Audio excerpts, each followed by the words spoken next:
los voy a evaluar en el examen que me dicen va a ser el próximo sábado. ¿Algo les han dicho, chicos? Hoy día me dijeron eso. Sí, doctora, va a ser el próximo sábado. Por ahora han dicho que va a estar a las 7:30 de la mañana. ¡Ay, tan temprano! Por el momento dicen que sí. ¿Por qué están castigados? Creo que es por la disposición de aulas, porque también ese día hay examen de fármaco y de Anato 2. Pero se está viendo la manera de que sea un poquito más tarde, por así decirlo. Sí, doctora, el doctor Torres solicitó que se haga 7:30 porque la vez pasada reportaron de que a personas llegaron tarde por el tráfico, sí, entonces él propuso 7:30, igual ya se le pidió que lo cambien, ¿no? Que la otra vez, ¿a qué hora fue? ¿A las 7? No, era a las 2 de la tarde. Y hubieran personas que llegaron un poco tarde por la hora, ¿no? Por el tráfico de la Javier Prado. Claro, el tráfico de las 2 de la tarde es más complicado. En cambio, si van a las 7 de la mañana es mejor.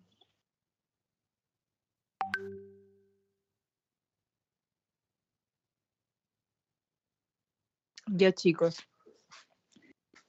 Agradecer a los chicos que han estado en las sesiones anteriores. Ahora, ¿cuántos hay? No logro ver desde acá, ¿ve? ¿Cuántos hay en este momento, Enrique? Somos 81, sin contarlo usted. 81. Ay, chicos, ¿por qué asisten tan poco a sus clases? No sé. Pero en fin, ya. No quiero opinar por ese lado. Cada quien es responsable. Bien. Lápiz y papel, chicos. Este repaso es repaso. Para los que han estado en clase va a ser muy sencillo porque en cada clase que nos hemos demorado casi 3 horas ha sido pues para desarrollar, ¿no? No solamente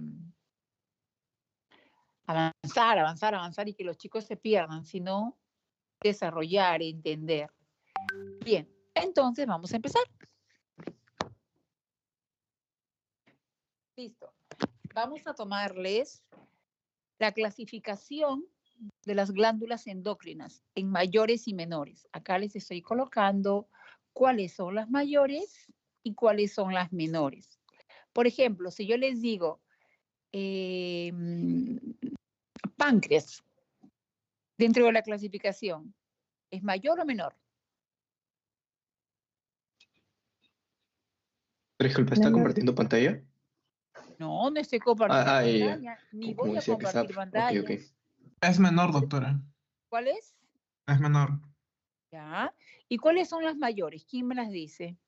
Yo, doctora, es el hipotálamo, el hipófisis y creo que se dice la pineal. Muy bien, me ha respondido Aunque, Brian. Muy bien, Brian. aunque el hipotálamo no es considerado una glándula. Muy bien, el hipotálamo no es considerado una glándula a pesar que tiene el poder de liberar los factores liberadores e inhibidores e incluso unas neuronas especializadas, neurosecretoras, así se les llama, producen la oxitocina y la vasopresina, que estas ya no son factores liberadores, son propiamente hormonas.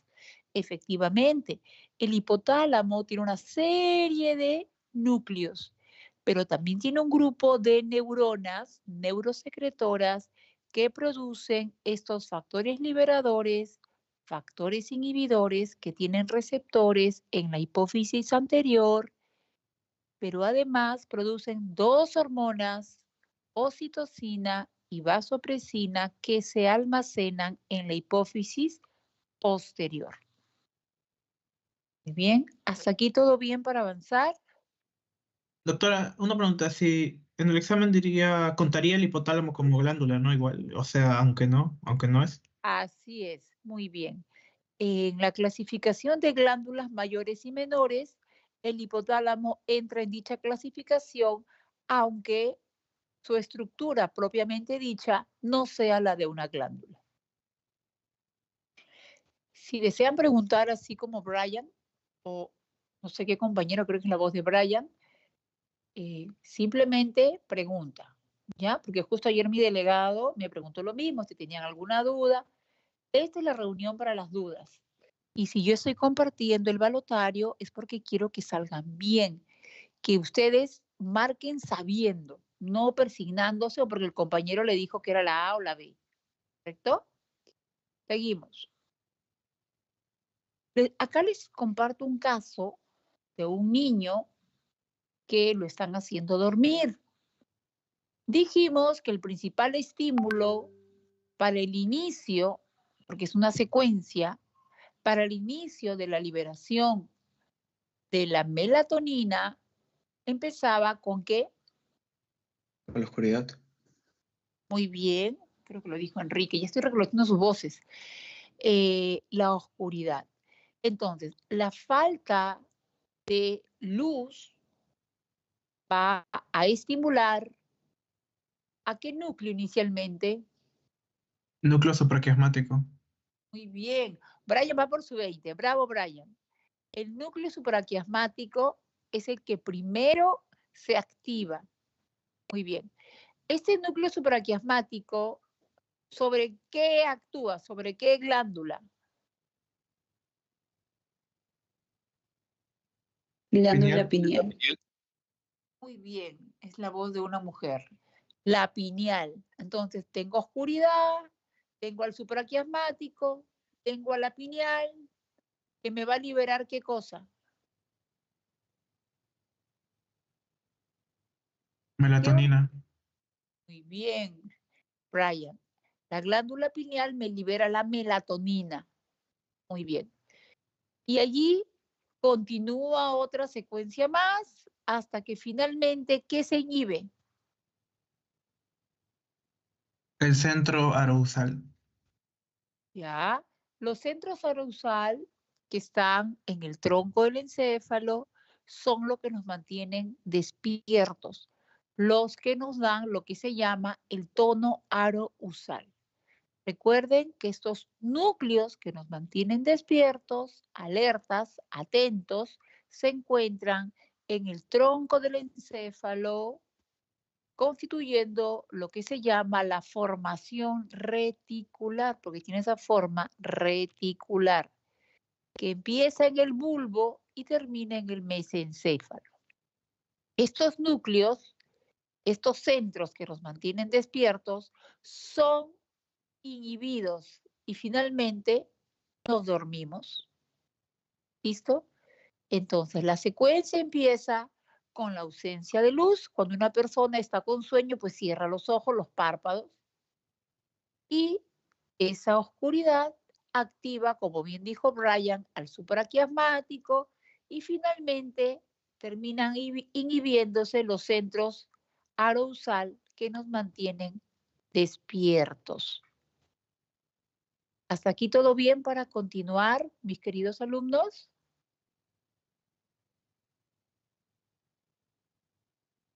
Sí, doctora. Ok, muy bien. Yo les he enseñado, hemos hablado de la clasificación de las hormonas en esteroideas y no esteroideas. Las no esteroideas, ¿por qué se caracterizan? ¿Quién me dice? Se adhieren a un receptor de membrana. Bien, ¿en la parte interna o en la superficie de la membrana? En la parte externa. Ya, a un receptor, ¿no es cierto? En la membrana celular, en la parte externa. Pero luego, ¿qué sucede? Una vez que se adhiere, ¿qué sucede? El primer mensajero y el segundo mensajero. Ya, la hormona, imagínense ustedes la TSH, que es producida en la hipófisis anterior, viaja por la sangre hacia la tiroides, porque allí se encuentra su receptor. Entonces, esta hormona, TSH, es no esteroidea, que ya saben como sinónimo, derivado de aminoácidos, peptídicas, proteicas. ¿Listo? Para el examen no se me confundan. No esteroideas, Yo voy a preferir usar el término no esteroideas para que no se me confundan, ¿ya? Entonces, la TSH se acopla a su receptor que se encuentra en el tirocito, en la glándula tiroides, en la parte externa. Pero una vez que se adhiere, ¿qué sucede? El TSH es el primer mensajero, pero una vez que se acopla, ¿qué pasa en la parte interna del receptor? ¿Qué pasa? Se desencadena una cascada de acciones. De reacciones. Ya. ¿Y qué sucede? Producción de bioquímicos. ¿Qué bioquímicos? ¿Cuáles son los segundos mensajeros?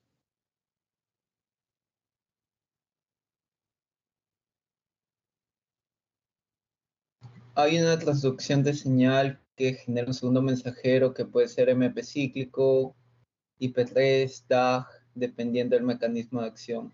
Ya, muy bien. Ok, entonces, resumiendo, tenemos que las hormonas no esteroideas se acoplan a un receptor de membrana en su parte externa. Una vez que se acoplan, activan la parte interna para dar lugar a una cascada de reacciones y sus productos se van a llamar segundos mensajeros. Circulan estas hormonas no esteroideas, circulan de qué manera en la sangre.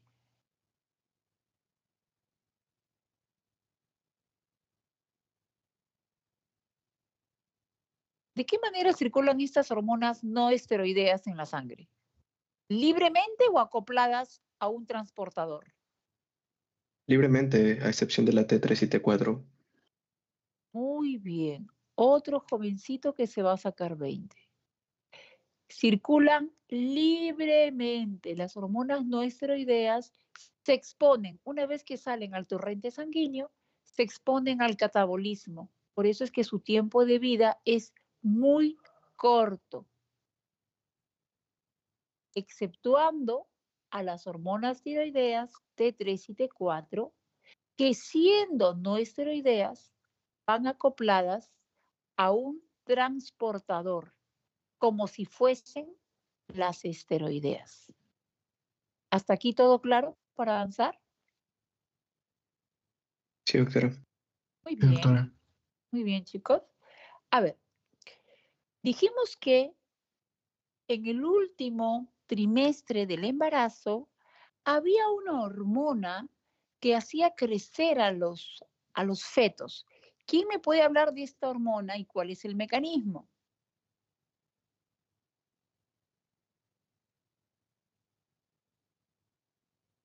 Mis chicos. Ok, ok. Esta hormona tiene un nombre bien largo, la somatomamotropina coriónica humana. ¿Se acuerdan? Somatomamotropina coriónica humana, que antes se le llamaba lactógeno placentario, porque en animales inferiores producían leche, tenían esa capacidad.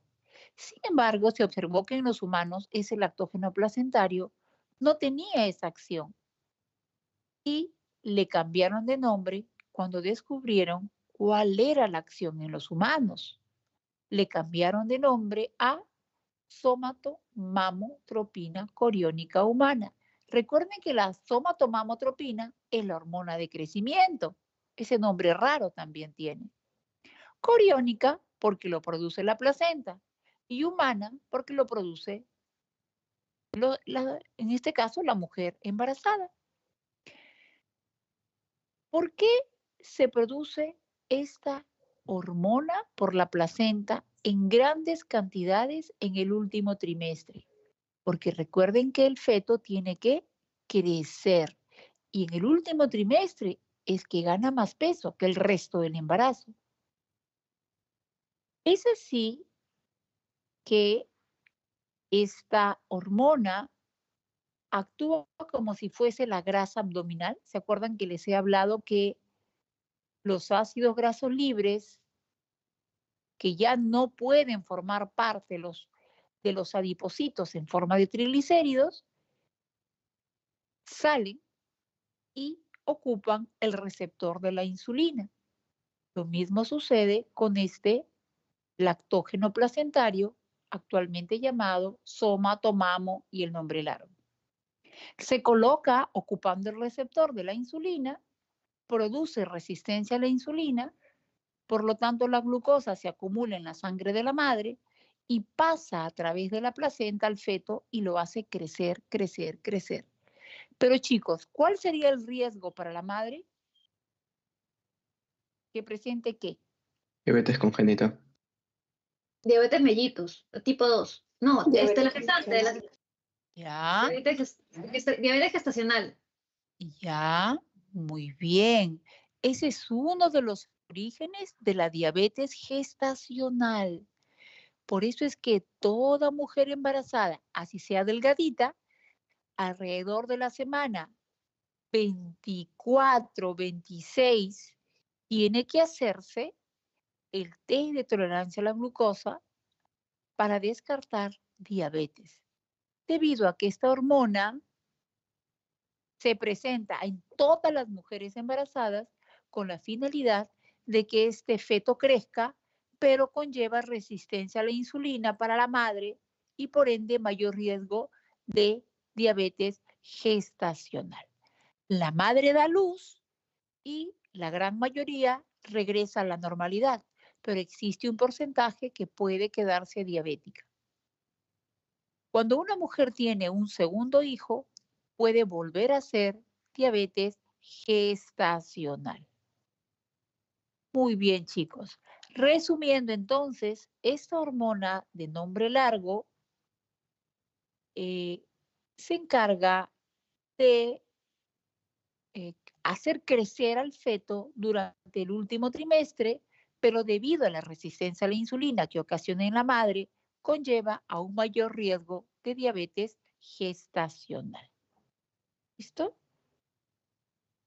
Entonces tenemos una mayor resistencia a la insulina y por ende una menor sensibilidad a la misma. Es lo mismo, es decir, resistencia a la insulina disminuye su sensibilidad. A ver.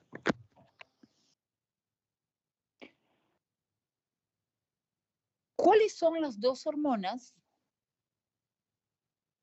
de las cuales tenemos receptores de ellas en todo nuestro cuerpo? Tiroideas y del crecimiento. Ya, la hormona de crecimiento Y las tiroideas. Tiroidea. y las hormonas tiroideas. Muy bien. Actúan sinérgicamente. Por eso los niños con problemas de tiroides, ya sea hiper o hipo, tienen problemas de crecimiento.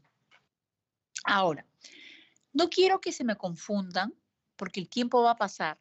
Cuando yo digo hormonas tiroideas, me estoy refiriendo a T3 y T4.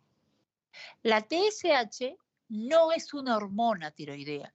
La TSH es una hormona hipofisaria. TSH, prolactina, ACTH, hormona de crecimiento, son hormonas hipofisarias que se producen en la hipófisis anterior o adenohipófisis, ya que la hipófisis posterior, como ustedes ya saben, no produce ninguna hormona. Solo sirve de almacén para la oxitocina y vasopresina o ADH, que significa antidiurética, que fueron producidas ambas por el núcleo supraóptico y paraventricular del hipotálamo. No se olviden para el examen, la hipófisis posterior no produce ninguna hormona. Hipófisis posterior o neurohipófisis es lo mismo. solo sirve de almacén. Muy bien. Seguimos. Una más. El hipotálamo se comunica con la hipófisis anterior a través de una estructura llamada, ¿cómo se llama? Tallo infundibular o tallo hipoficiario. Mejor llamarlo tallo hipofisario, porque muchas veces cuando utilizamos la palabra infundíbulo, suelen anexar el hipotálamo con la hipófisis posterior. Así es que mejor decimos tallo hipofisario y vamos a lo seguro, por el tallo hipofisario. Muy bien. ¿Cuántos plexos capilares tiene este tallo hipofisario?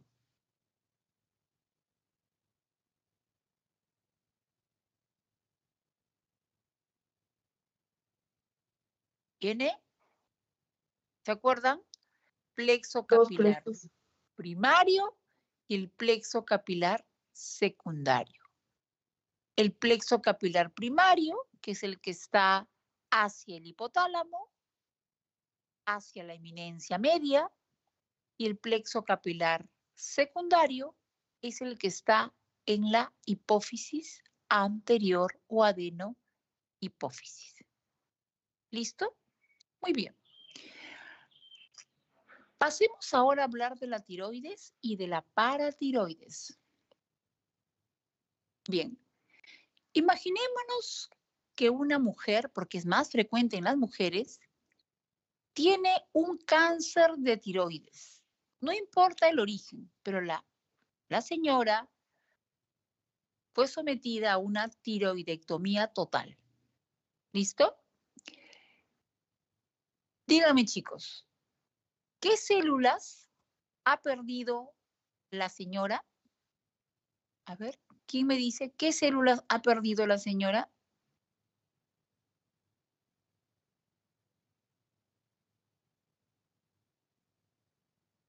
¿Qué células tiene la tiroides, chicos? T3 y T4. Ya, son las hormonas, pero ¿qué células? A los tirocitos como tal. Ya, los tirocitos. Muy bien, los tirocitos, ¿qué otro sinónimo tienen los tirocitos? Está muy bien, los tirocitos. Folículos. Muy bien. O células foliculares. Muy bien. Tirocitos o células foliculares. Una persona que no tiene la tiroides, se la han operado de cualquier causa. Yo ni siquiera les digo, pues el cáncer papilar, folicular, anaplásico o indiferenciado, linfoma, miren, lo que sea. Pero esta señora no tiene tiroides. Y ustedes quieren hacerle seguimiento para ver si el cáncer no reaparece por allí. Entonces, la señora ha perdido dos tipos de células. ¿Cuáles son? Foliculares o tirocitos, es lo mismo, son sinónimos. ¿Y qué otra célula existen entre los folículos tiroideos? ¿Los parafoliculares, doctora? Muy bien, muy bien. Las células parafoliculares, también llamadas células C de calcitonina. ¿Listo? Entonces, recuerden los dos tipos de células que produce la tiroides y que forman parte de la tiroides y que una vez resecada la tiroides, no van a tenerla nunca más. Muy bien. Pregunto.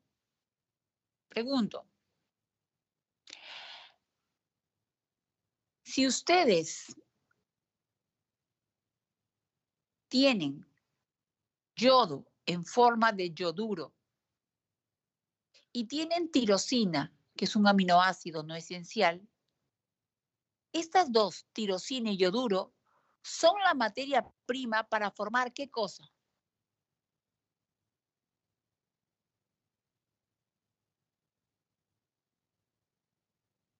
¿Cuál es la materia prima para formar hormonas tiroideas? Tiroglobulina. A ver, creo que Solanis, creo. ¿Solans, eres tú? Sí. Sí. Ya. A ver, Solán. A ver, princesa. La tiroglobulina es una proteína que se encuentra en el centro del folículo tiroideo. Recuerden que la glándula tiroides está formada por tirocitos o células foliculares, son sinónimos. ¿Y cómo se distribuyen esas células tiroideas o tirocitos o células foliculares? ¿Cómo se distribuyen? Se distribuyen en forma de folículos. Forman una especie de, como si fuese, esto que le gusta mucho a las personas en Perú, picarones. Ahí está. Imagínense que estas células foliculares se reúnen en forma de picarones. Esas células foliculares reunidas en forma de picarones forman el folículo tiroideo. Imagínense, chicos, que tienen frente a sus ojos en una sartén 10 picarones. Tienen entonces 10 folículos tiroideos. Y en el centro de cada picarón encuentran a un líquido amarillo llamado coloide. Y flotando en el coloide, ¿qué encontramos, chicos? A la tiroglobulina. La tiroglobulina es muy importante. ¿Por qué? Porque es la fábrica de la producción de las hormonas tiroideas. Pero esta fábrica llamada tiroglobulina necesita para fabricar hormonas tiroideas a la tirosina y al yodo en forma de yoduro. Quiere decir que estos dos sustratos, yodo y tirosina, van a formar las hormonas tiroideas en esta tiroglobulina. Por lo tanto, la tiroglobulina es la fábrica de hormonas tiroideas y a su vez es el almacén de las hormonas tiroideas. ¿Listo? ¿Y cómo es que entra este yodo acá? ¿Cómo llega el yodo dentro de la tiroglobulina? Pues llega a través del tirocito. El tirocito tiene 4 caras. ¿Alguien me puede decir cómo se llama la cara que está en contacto con los capilares, con los vasos sanguíneos? Vellosidades. Ya. Esta cara es la cara basal. Es la que forma la parte externa del picarón. Y la parte interna, que tiene microvellosidades, es la cara apical. La apical tiene las microvellosidades. El yodo entra por la basal, atraviesa la apical y es tomada por la tiroglobulina. ¿Listo? En esta acción, para que esto suceda, necesita de la TPO, que es la tiroperoxidasa, la enzima más importante de la formación de hormonas tiroideas, y necesita del peróxido de hidrógeno, H2O2. Y es así como se van a formar las hormonas tiroideas. ¿Listo? ¿Hasta ahí todo bien, chicos? Sí, doctora. Ya, muy bien. Continuamos entonces.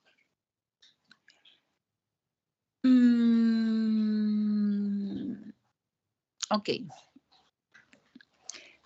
En un caso de hipertiroidismo, las hormonas T3 y T4, ¿cómo se van a encontrar, chicos?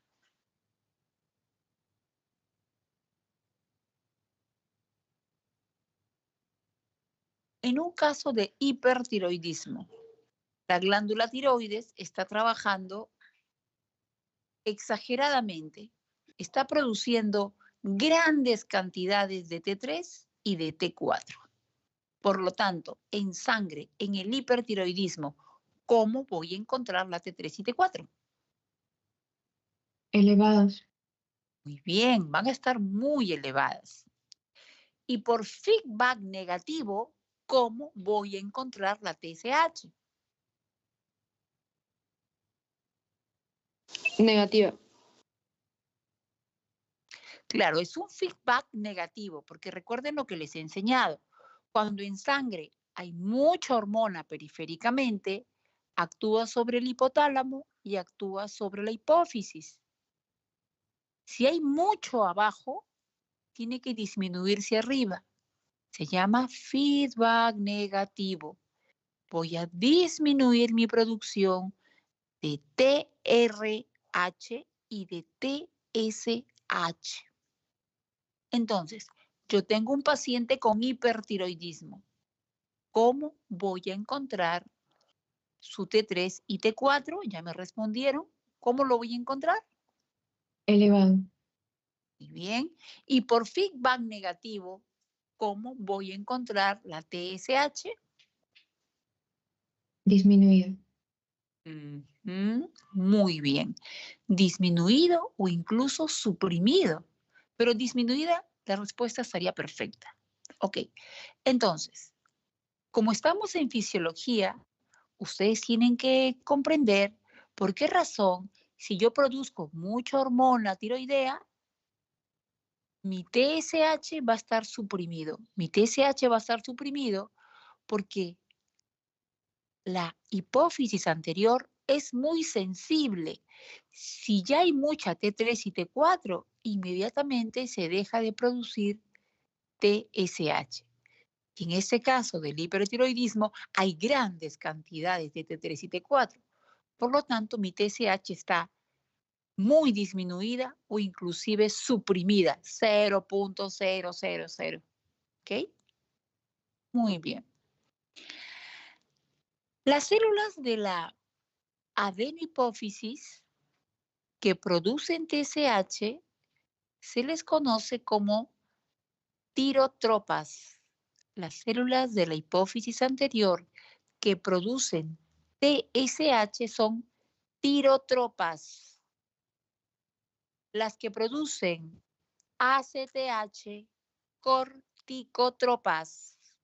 Las que producen prolactina, lactotropas. Las que producen FSH y LH, gonadotropas. Las células de la adenohipófisis terminan en tropas. Listo. ¿Seguimos, chicos? Sí, doctora. Ok.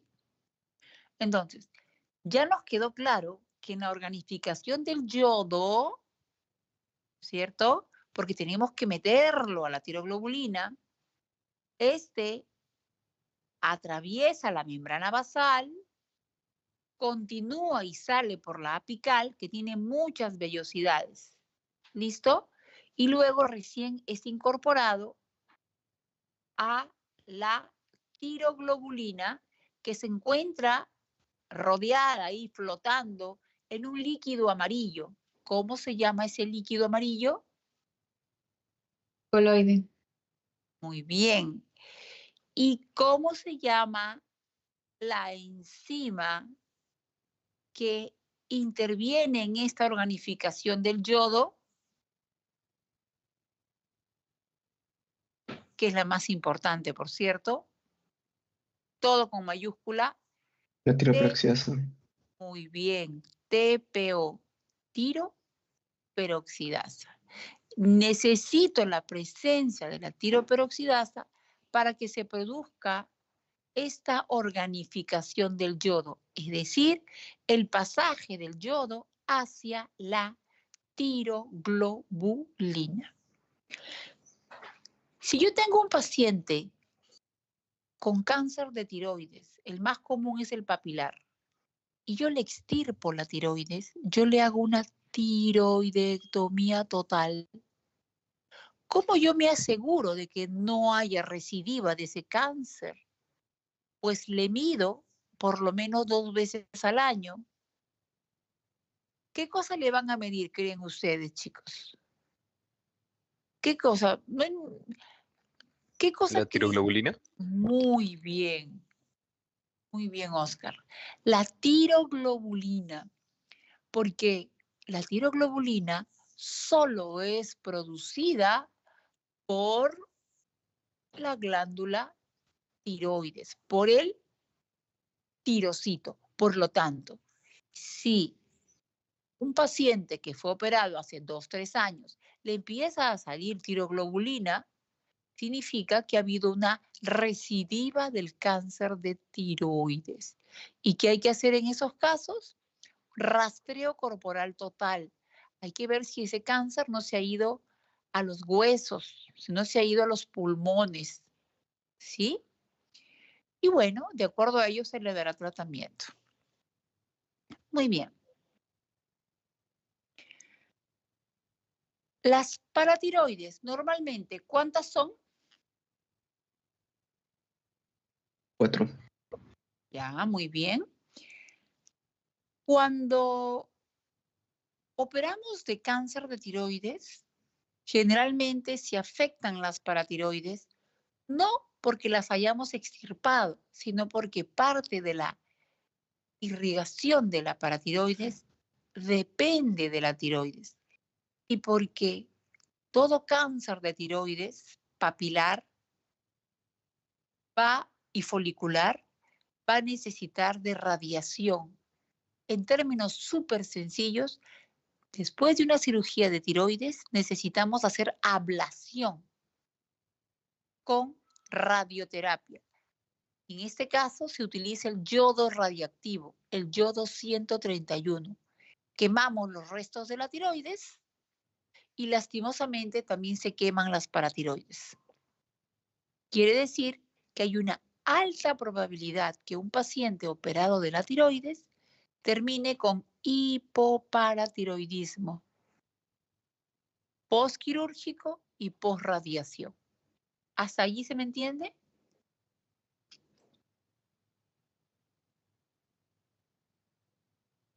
Sí, doctora.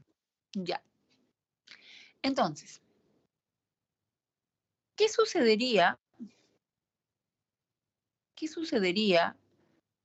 si yo, un paciente operado de la tiroides,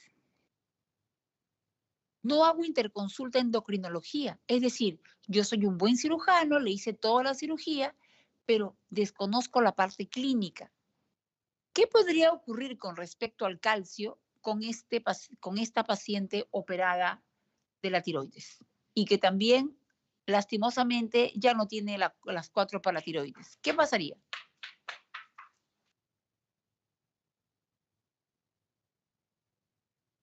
¿Qué pasaría con el calcio? ¿Cuál es la hormona hipercalcemiante por excelencia? La TSH. ¿La cuál? La TSH no era. No, perdón. ¿De qué me confundo? La, paratormona. muy bien, la paratormona o PTH. Enrique se confundió porque él quería decir PTH. La PTH es producida por las paratiroides y es la principal hormona hipercalcemiante con la vitamina D, que ahorita no la menciono porque estamos hablando de las paratiroides.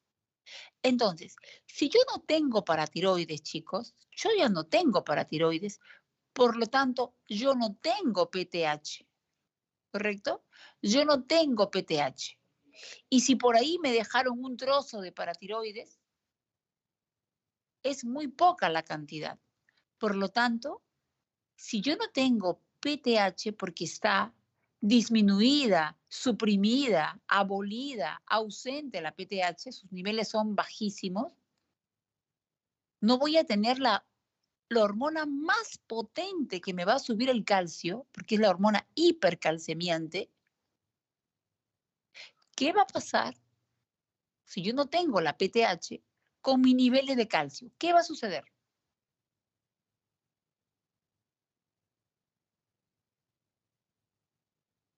Van a disminuir. ¿Perdón?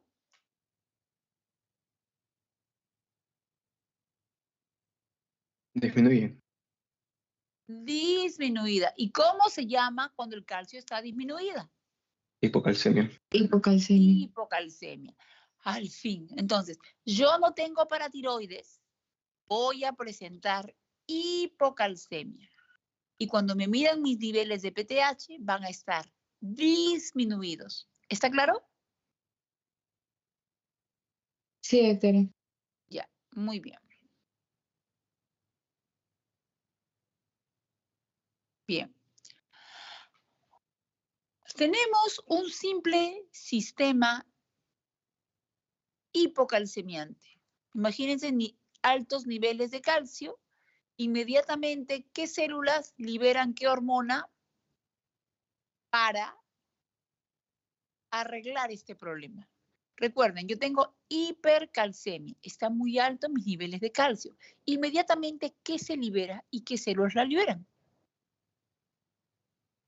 Calcitonina por las células parafoliculares. Muy bien, Enrique. La calcitonina es una hormona hipocalcemiante. Va a bajar los niveles de calcio. ¿Listo? ¿Quién produce la calcitonina? La glándula tiroides. ¿Qué células? Las células C o parafoliculares. Porque están ahí, entre folículo y folículo van a encontrar las células que producen calcitonina. ¿Listo? Ok. ¿Quieren un descansito o seguimos? Decida. Sí. Seguimos. Muy bien. Con relación al páncreas. Proinsulina. Proinsulina. Insulina. La insulina se libera equimolarmente, es decir, en la misma cantidad. ¿Con qué péptido? ¿Cómo se llama el péptido que se libera en igual cantidad con la insulina? Péptido C. ¿Ya? Y si yo tengo un paciente con diabetes tipo 1 o diabetes tipo 2 de varios años y quiero saber su reserva pancreática de insulina, ¿qué le mido? Péptido C. ¿Por qué? Porque la insulina tiene un efecto catabólico a sí mismo, o sea, como que se va degradando poco a poco, en cambio el péptido C no. Muy bien. El péptido C es inactivo, no se altera y me va a dar valores reales de la reserva de insulina porque su producción en cantidad es igual a la insulina. Chicos, ¿me van entendiendo? ¿Vamos avanzando bien? Sí, doctora. Ok. Muy bien.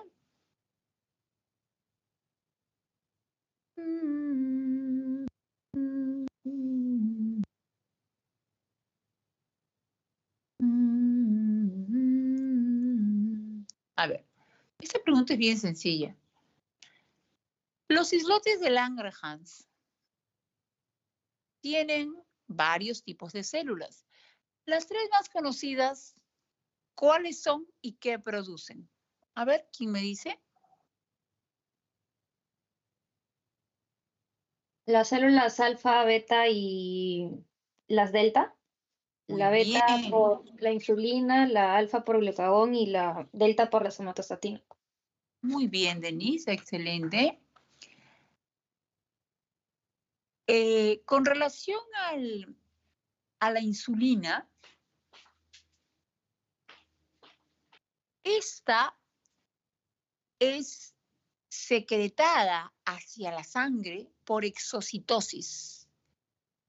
Se forma, se guarda en gránulos y es liberada por exocitosis. Para que se pueda producir esa liberación, se necesita la presencia ¿de qué? De glucosa. Ya, está perfecto. Lo que pasa es que lo estoy haciendo al revés. La glucosa sería el inicio de la liberación, de la formación de insulina, pero he empezado por la parte final, en la exocitosis. Concretamente, en la exocitosis, para que se libere la insulina, ¿Qué necesitas para que esa liberación se dé, para que esa exocitosis se dé? Calcio. La Muy entrada de bien, calcio. muy bien. Perfecto. Entonces, la presencia de calcio va a hacer que ocurra la exocitosis, que es la liberación de cualquier hormona hacia la sangre, no solamente insulina, sino que les estoy explicando que esto se llama exocitosis. Inclusive los neurotransmisores, cuando son liberados, cuando los neurotransmisores son liberados de sus vesículas sinápticas que se encuentran en los botones sinápticos hacia la hendidura sináptica, también ese proceso es por exocitosis. Muy bien. Retomemos. Ahora vamos a empezar desde el principio. ¿Cuál es el principal estímulo para la liberación de insulina? La glucosa. Muy bien, muy bien. La cual ingresa a la célula beta. ¿Por qué tipo de glucotransportador? El GLUT2 y su Ya. metabolización. El GLUT2. ¿Y el GLUT4 dónde lo encontramos? ¿En él? En el músculo. Muy bien, en el músculo. Pero ahora estamos hablando de la célula beta. Continuamos. Bien, una vez que ingresa la glucosa, que es energía pura, ¿qué se va a elevar en esta célula beta? El ATP y el ADP intracelular para que se cierren los canales de potasio. Muy bien, excelente. Otra niña que se va a sacar 20. Se eleva el ATP, se cierran los canales de potasio. ¿Y qué pasa con los canales de calcio? Se abren. Se Muy apertura. bien, muy bien. Se abren, se aperturan, ¿no es cierto? Ingresa el calcio. ¿Y qué pasa después? Exocitosis de los gránulos de secreción de la insulina para liberarse a la sangre. Muy bien. Entonces, la secuencia sería solamente mencionando a los protagonistas: glucosa, GLUT2, potasio, calcio, exocitosis, insulina, sangre, porque esta insulina va a ser liberada hacia la sangre. ¿Listo? Muy bien, chicos. Están atentos. A ver.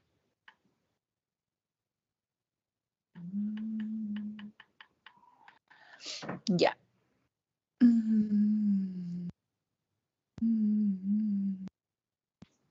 Bien.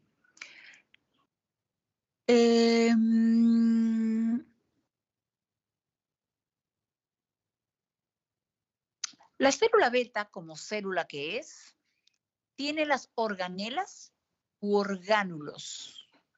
Entonces, la formación de los gránulos de insulina, ¿dónde se realiza?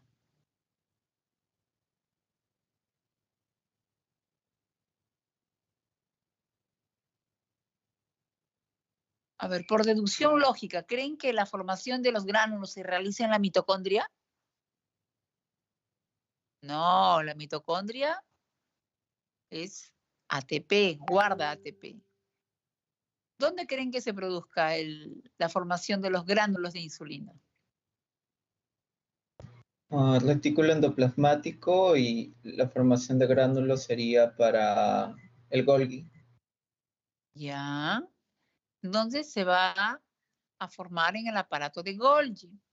Luego que se forman esos gránulos de insulina, van a avanzar a través de ¿qué? De unos, igual que cuando se forma en la neurona, las vesículas sinápticas también avanzan a través de microtúbulos. Microtúbulos. ¿Listo? Ok.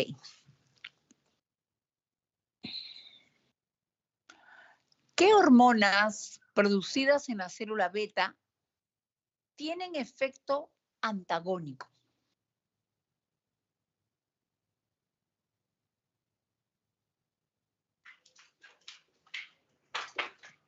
Lo han mencionado muy bien, alfa, beta y delta. ¿Cuál? Insulina. ¿Y la insulina con cuál? Con el glucagón. Muy bien, la insulina con el glucagón. Bien, la insulina, ¿qué propiedades tiene en relación a los sustratos? ¿Qué propiedades tiene? ¿Qué propiedades? Porque son dos. Anabólica y anticatabólica. Muy bien, creo que fue la voz de Enrique. Anabólica, ¿a qué se refiere con anabólica? Y anticatabólica, ¿a qué se refiere? En que almacena y evita la pérdida como tal de la glucosa, creo que era. Ya, y de varios sustratos. Anabólica porque guarda, crea y guarda. Anticatabólica porque evita la pérdida. Esto es, guarda glucosa en el hígado, en el músculo, como glucógeno o glicógeno. Repito, guarda la glucosa en el hígado, en el músculo, glicógeno o glucógeno hepático, glicógeno muscular. Lo mismo hace con los aminoácidos, que se queden tranquilos los aminoácidos en sus músculos, es anabólico y evita que se pierdan. Lo mismo hace con los lípidos. Sin embargo, el glucagón hace todo lo contrario. El glucagón saca la glucosa del hígado, lo saca del músculo. Recuerden que se guardó en forma de glucógeno, que es un polímero. Entonces el glucagón se encarga de desdoblar ese polímero en moléculas de glucosa o monómeros. El punto es que sale la glucosa y lo mismo hace con los aminoácidos. Se encarga de sacar los aminoácidos hasta los ramificados del músculo y los utiliza para formar más glucosa en el hígado, neoglucogenia o neoglucogénesis. ¿Listo? Entonces tenemos efecto antagónico entre la insulina y el glucagón. Anabólico y anticatabólico. En cambio, el otro es catabólico por donde lo miren, el glucagón. ¿Listo? Ahora, les dije que no se olviden de esta parte.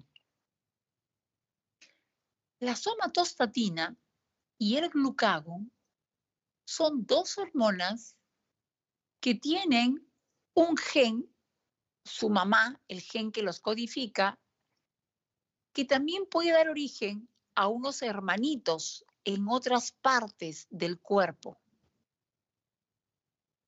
Esto se conoce como posttraducción tejido específico. Y es así que estos péptidos producidos pueden encontrarse en las glándulas salivales, en el cerebro, en el intestino, ¿correcto? Ejemplo de estos péptidos que son sometidos a este proceso de posttraducción son el GLP-1, que es el glucagon-like peptide, péptido similar al glucagón tipo 1, que viene a ser una de las incretinas que se encargan de liberar insulina por el páncreas. También tenemos otras, somatostatina, la tenemos formando los islotes de Langerhans, pero también tenemos somatostatina en todo el tubo digestivo, también tenemos somatostatina en nuestro cerebro. ¿Se acuerdan cuando hablábamos del hipotálamo y la hipófisis? ¿Qué vendría a ser la somatostatina? ¿Alguien recuerda? Chicos, ¿sí? ¿Alguien se acuerda? Les dije que la somatostatina no se casaba con nadie. No tenía amigos la somatostatina. Todo le daba la contra. Entonces, no es la excepción en el cerebro. Se encuentra en el hipotálamo. esas neuronas del hipotálamo que producen somatostatina inhiben ¿qué cosa? Inhiben en la hipófisis ¿qué cosa? La producción de ¿qué hormona?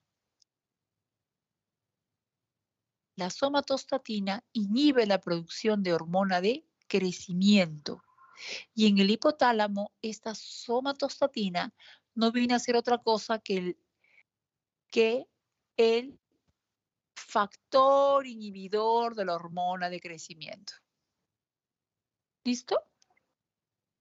Para que vean cómo esta somatostatina no se casa con nadie y puede encontrarse en diferentes órganos debido a este proceso llamado post-traducción tejido específico. ¿Ok? La somatostatina parece enemiga de todos, pero realmente no hace daño, simplemente intenta regular, frenar, controlar. Y es útil en fístulas, cuando uno lo operan y hace una fístula enterocutánea, le operan de una hernia, qué sé yo, apendicitis, lo que fuere, y se hace una fístula, le aplican en el hombro o porque es subcutáneo o en la barriguita, esta somatostatina, que se vende como Octreotide, y pasan los días, chicos, y se seca la fístula. Interesante, ¿no? Recuerdo los primeros casos que vi hace como 32 años, más o menos, en el año 92, 93. Yo estaba haciendo mi internado y estaba de moda la salida del Octreotide. Y wow, pacientes con fístulas de meses, le aplicábamos Octreotide y se cerraban las fístulas. ¿Mm? Bien. Continuamos. ¿Todo bien hasta acá, chicos? Ya vamos a terminar. Nos faltarán unos 15 minutos. No quiero que se me escape nada. De todo esto que estamos repasando, mi principal finalidad, aparte de que se saquen 20, es que aprendan. Chicos? Para mí es muy triste que un alumno estudie estresado y no entienda, cuando lo bonito es entender. Así uno da su examen hasta feliz. Claro, con el cortisol de por medio, pero finalmente satisfecho porque entiende. Bien. A ver, recordemos, ¿cuántas partes tiene el páncreas?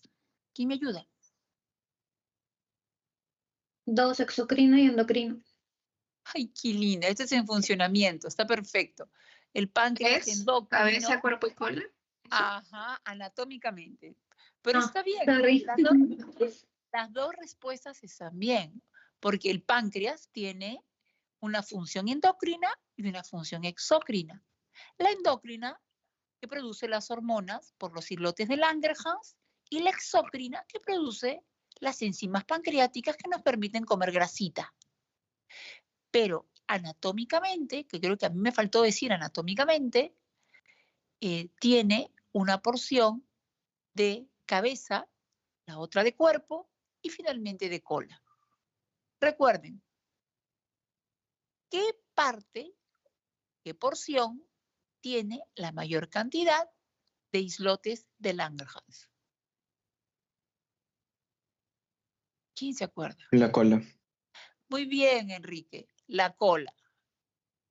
Entonces, si yo tengo un paciente con una tumoración en la cola o un pseudoquiste pancreático y se le extirpa la cola a este paciente, ¿qué creen ustedes?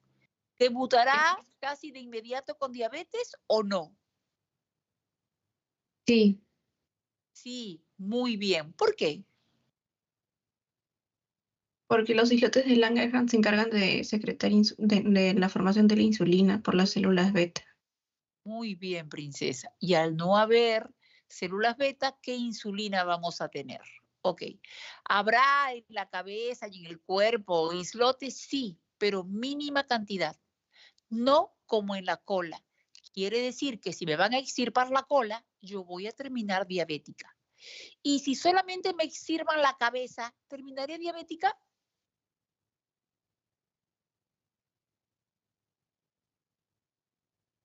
no, No. Ictericia, Muy quizás. bien. No, ¿por qué? La respuesta es correcta. ¿Por qué?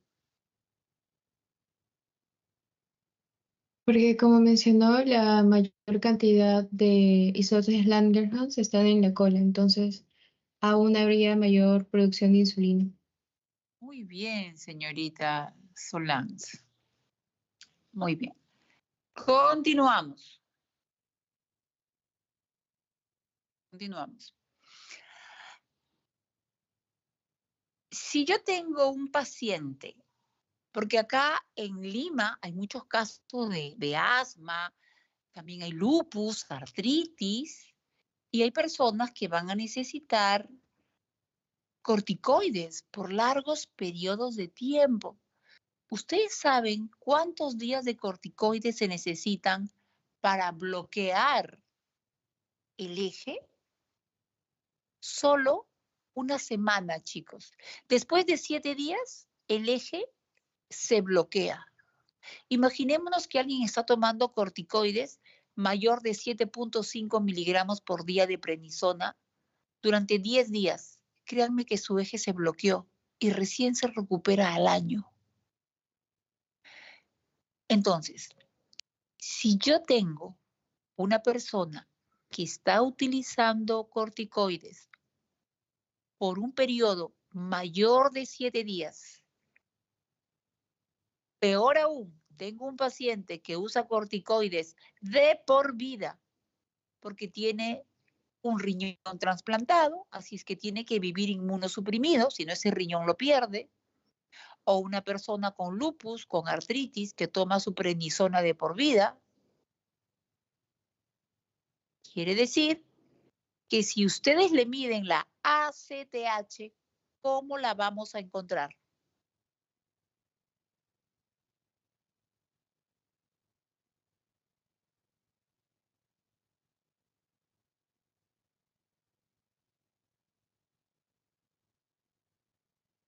A ver, si yo consumo cortisol, si yo consumo, perdón, prednisona, dexametasona, hidrocortisona, que equivalen al cortisol, que equivalen a consumir cortisol, si yo tengo altas cantidades de cortisol, si yo tengo altas cantidades de esta hormona, por feedback negativo, ¿cómo está mi ACTH? Disminuido. Disminuido. Disminuido o suprimido. Esto es un Cushing farmacológico. Yo estoy suprimiendo mi ACTH por las grandes cantidades de corticoides que yo tengo que recibir por X enfermedad. Entonces, eso es un Cushing farmacológico. Es un tipo de síndrome de Cushing. ¿Ok? Muy bien.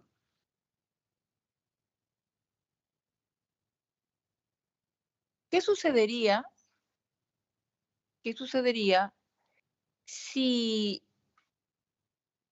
a esta persona que está tomando corticoides de por vida para que no pierda el riñón porque fue trasplantado, o es una persona que tiene lupus, ¿qué sucedería, chicos, si esta persona sufre un accidente de tránsito, sufre un cuadro de colecistitis aguda o una apendicitis supurada que tienen que operarlo?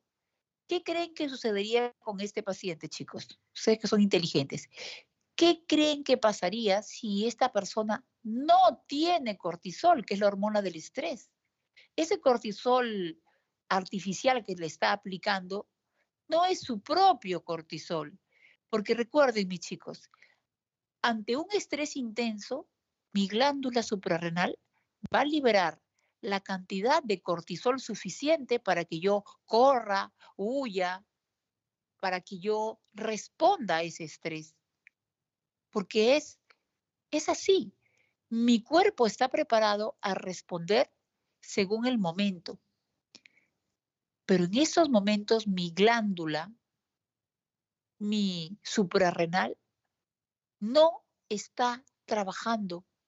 No está trabajando. La única forma que podría trabajar es por influjo de la ACTH. Pero yo no tengo ACTH, está suprimida Porque el cortisol impostor, la prednisona que yo tomo todos los días, ha inhibido a esa ACTH, que es la única que influye sobre mi suprarrenal para que yo produzca mi verdadero cortisol. Entonces, si yo tengo cualquier tipo de estrés, no voy a poder liberar cortisol y me puedo desmayar, me puedo chocar, me puedo morir, porque mi cuerpo no está preparado para el estrés. ¿Se entendió? Sí. Sí, doctora. Bien. En este tipo de casos crónicos, por ejemplo, una persona que ha tenido una hemorragia durante el parto e hizo lo que se llama el síndrome de Sheehan, tiene que usar corticoides de por vida, una persona con lupus, artritis, en fin, alguien que toda su vida va a tomar corticoides, el médico tiene la obligación de decirle, señora, si usted tiene fiebre, si usted tiene una faringitis, si tiene cualquier problema adicional, tiene que aumentar su dosis de corticoide. Si tomaba, por ejemplo, 10 miligramos, pues lo tendrá que subir a 20. Y ya, señora, luego veo cómo se lo bajo gradualmente a su dosis habitual de 10. Pero, o en todo caso, llámeme. Pero la señora no puede estar sin una dosis adicional de corticoides porque se va a chocar, se puede morir. Su suprarrenal no funciona, ha sido literalmente anulada porque el cortisol impostor, prednisona, dexametasona, ha suprimido a su hipófisis para que produzca ACTH. Listo, seguimos. Entonces, su respuesta al estrés ha sido bloqueada. Muy bien. A ver. ¿Se acuerdan que hablamos que la suprarrenal tenía 3 capas? Glomerular, fascicular y reticular. Dijimos también que la fascicular y reticular estaban influenciadas por qué hormona que viene de la hipófisis anterior.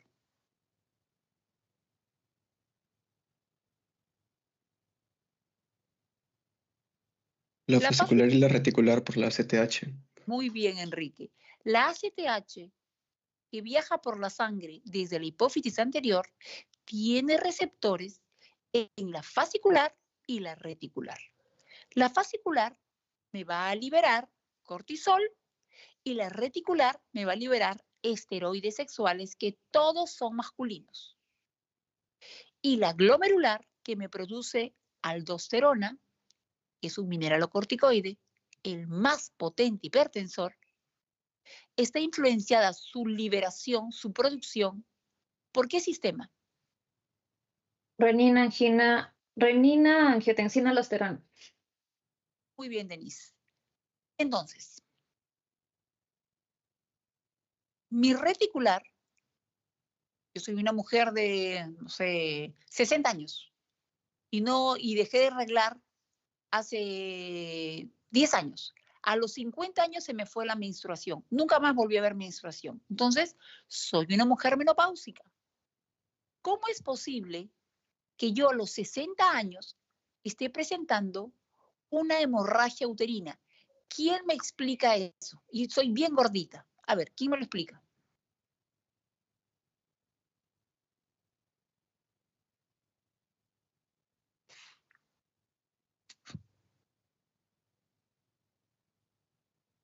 Tiene que ver con la reticular.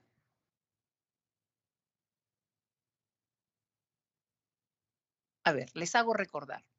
¿La estrona? Ya, muy bien, Oscar. ¿Cómo así aparece en acción la estrona? ¿Te acuerdas, Oscar? Está correcta tu respuesta. La estrona está haciendo sangrar a esta señora. Pero, ¿cómo es que esta señora tiene estrona? ¿De dónde le viene la estrona a la señora?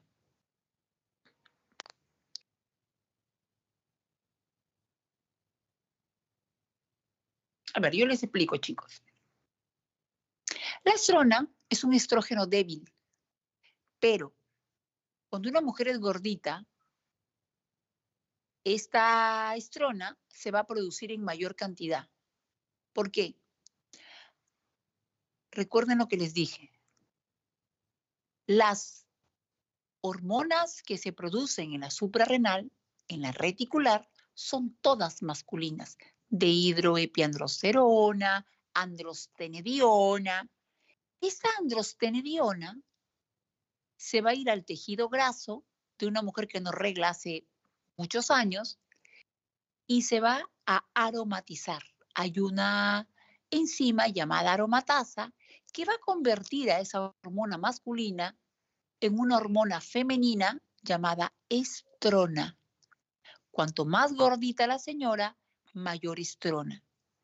La estrona tiene la peculiaridad de favorecer la fijación del calcio al hueso. Entonces, estas mujeres gorditas tienen menos probabilidad de hacer osteoporosis.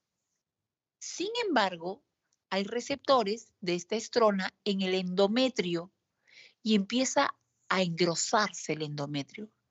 Hacen lo que se llama hiperplasia endometrial y con el tiempo puede presentar cáncer de endometrio. Endometrio, cáncer de útero, pero de endometrio, no el del cuello uterino producido por el virus del herpes humano, del papiloma, no, virus del papiloma humano, no, ese no. Me estoy refiriendo a este cáncer de útero por influencia o influjo hormonal de la estrona. ¿Quiénes están más proclives a presentar cáncer de útero por hiperplasia endometrial? Las mujeres obesas, ya que en su grasa se va a producir esta aromatización, la conversión de la androstenediona a estrona. ¿Se entendió, chicos? Sí, doctora. Muy bien.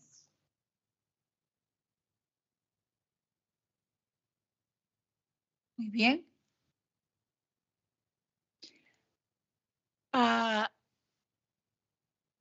Imaginémonos que ya no es una mujer, pues, de 60 años, que es una chica de 15 años. Yo le voy a poner 15 años. Es una chica de 15 años que regla desde los 12 años y tiene un problema que le incomoda mucho. Tiene bastante acné, ¿no? Y esto empeora cada vez que va a arreglar o empeora cuando está muy estresada, cuando tiene exámenes, en fin, cuando se siente muy estresada, empeora el acné.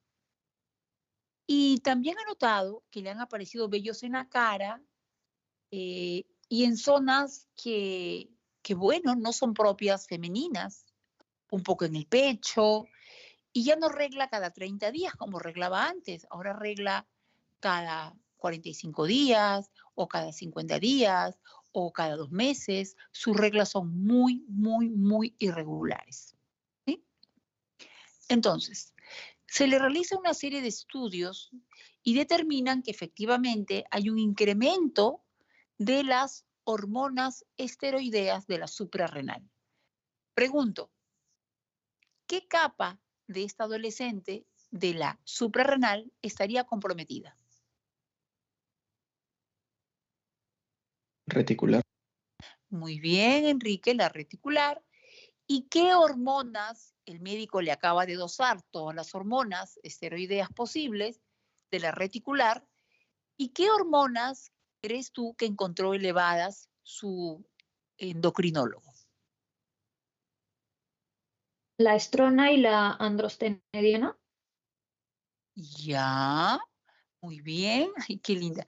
Pero en este caso no le interesó mucho medir la estrona, porque como la estrona es un estrógeno, ella lo que más tiene son hormonas masculinas. Ya, la androstenediona, ¿qué más crees que le midió el doctor? Porque él se encargó de medirle todas las hormonas masculinas de la suprarrenal, de la reticular.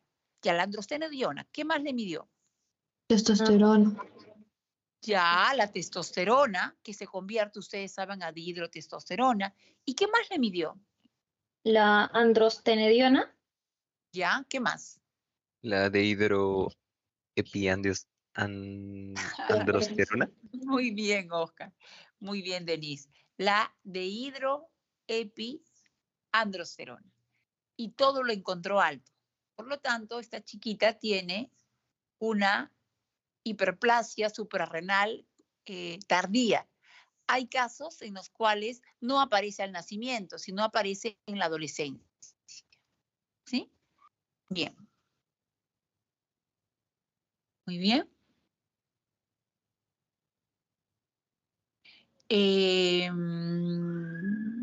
Ya, muy bien, muy bien, muy bien. Imagínense ustedes que tienen a un joven de 20 años que sufre de asma desde pequeñito. Siempre le dan corticoides porque es finalmente y tristemente lo único que lo saca de su crisis. ¿Y por qué tiene tantas crisis este chico? Aparte de que es alérgico, cada vez que se estresa, activa el parasimpático y se cierran los bronquios. Y bueno, siempre está con corticoides, está hasta fastidiado, ¿no? Tiene 20 años, a veces tiene que, peor todavía cuando tiene exámenes, se estresa más, en fin. Y le dan por lo menos al año sus 5 dosis que le duran unos 10 días de corticoides. El chico se ha subido de peso, tiene aspecto cushingoide, y como ya hemos repasado hace un momento, ¿cómo encontrarían la ACTH en este chico? Disminuida. Muy bien, disminuida porque el cortisol en exceso, el cortisol falso, está por feedback. ¿Qué tipo de feedback? Negativo. Muy bien, muy bien. Feedback negativo. Recuerden para el examen, todo lo elevado abajo, arriba será negativo. Todo lo bajo, abajo será arriba positivo. ¿Sí? Entonces, si yo tengo mi ACTH disminuido porque mi cortisol falso está inhibiendo la producción de ACTH, será por feedback negativo. ¿Cómo creen que se va a encontrar? A ver, yo les doy una pista porque no quiero que se equivoquen. Hemos dicho, la fascicular que produce el cortisol, ¿de quién depende, chicos, para que se produzca el cortisol? ACTH. Muy bien. Entonces, yo necesito ACTH para que se produzca el cortisol. Si no tengo ACTH, si la pobre ACTH está suprimida, ¿cómo creen que está esa capa fascicular?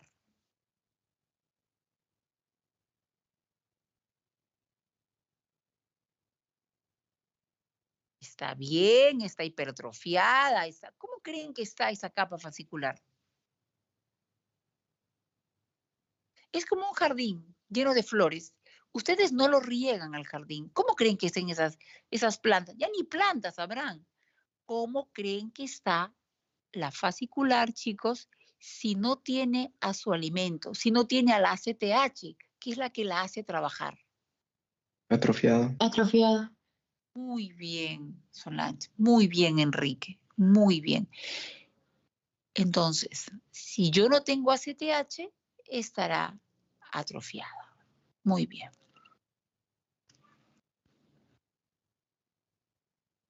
A ver.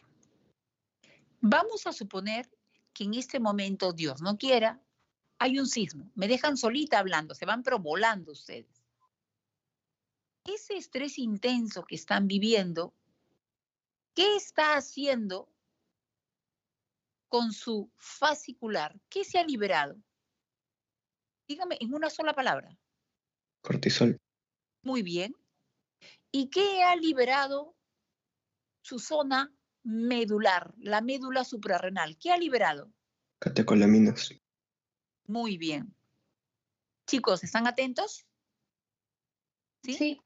¿Me van siguiendo? Ya. Entonces, cuando yo me estreso mucho, chicos, no solamente voy a liberar cortisol por mi corteza, por mi fascicular, también cuando yo me estreso mucho, voy a liberar catecolaminas. Y las catecolaminas, ¿qué hacen con mi corazón? ¿Qué sucede con mi corazón cuando yo me estreso mucho? ¿Qué creen que suceda con mi corazón? ¿Qué pasa con mi frecuencia cardíaca? Aumenta. Aumenta. Muy bien. ¿Se acuerdan qué receptores eran los que estaban implicados? ¿De las catecolaminas? La angiotensina 2. No, princesa, los receptores. Los Alfa y receptores beta. beta 1. Así es, los receptores beta, en este caso el beta 1. Muy bien. Y si yo tengo glucosa en mi hígado, ¿bajo qué forma está guardada mi glucosa en el hígado, chicos?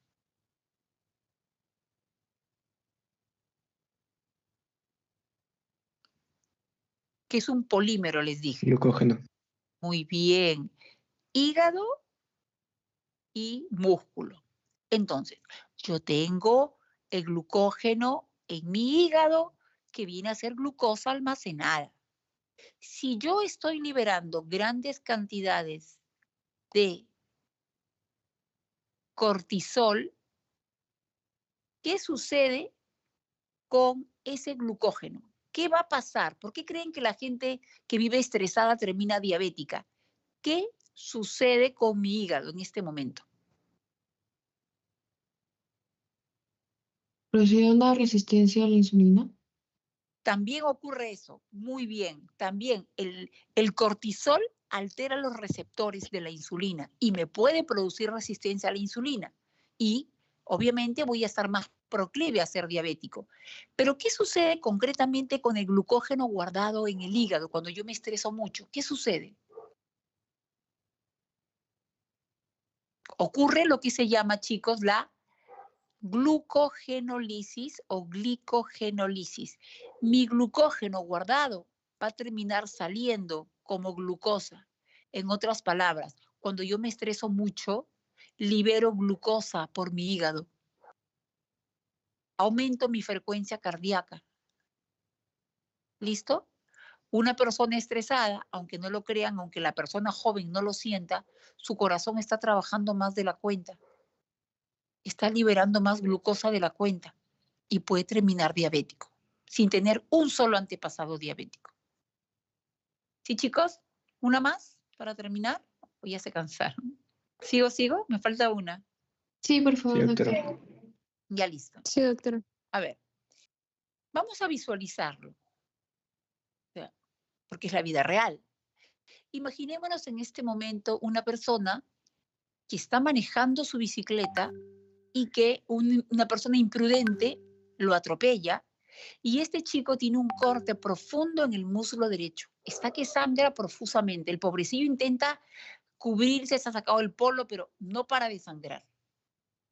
Esa hipovolemia, ¿qué va a hacer en su riñón y en qué parte de su riñón?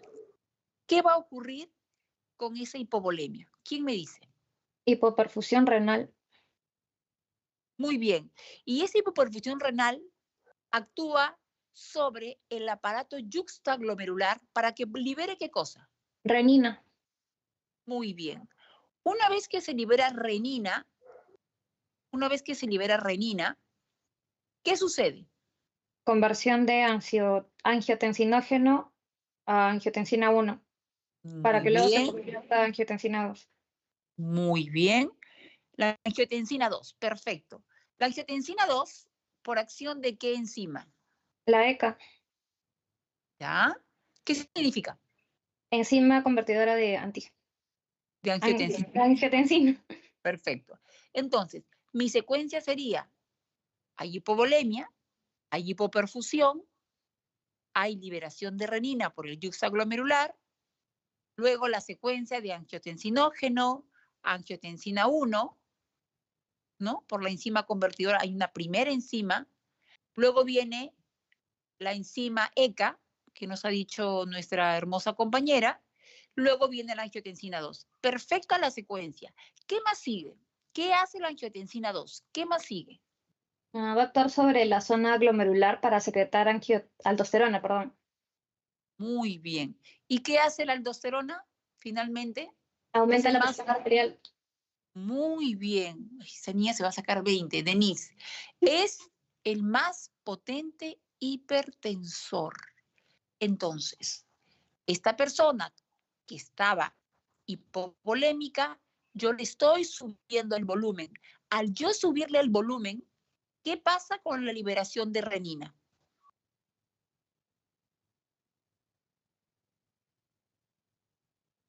Ya mi volumen está adecuado, porque recuerden, hipovolemia, hipoperfusión, estímulo para la liberación de renina. Pero si mi volemia ya está óptima, ¿qué sucede con la liberación de renina?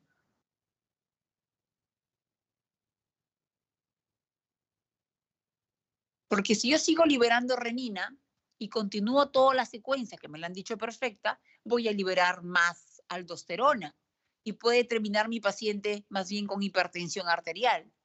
Quiere decir que si ya mi volemia está adecuada, hay una adecuada perfusión para mi yuxtaglomerular, cesa la secreción de renina. ¿Correcto, chicos? Sí, doctora. Ya. Listo. Entonces vayan por su 20. Voy a poner acá mi cámara. Listo, chicos, vayan por su 20. Vayan por su 20. ¿Aprendieron? Sí, gracias. Sí, doctora. Ya. Listo. Cuídense. Cualquier Doctora. cosita.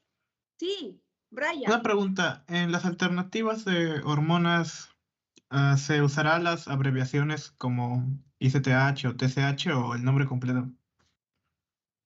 Mira, yo generalmente cuando son TSH, ACTH, yo las pongo así, tal cual. ACTH, TSH, FSH, LH, T4, T3.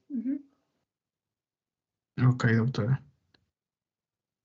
Brian, vas a salir bien. Todos van a salir bien.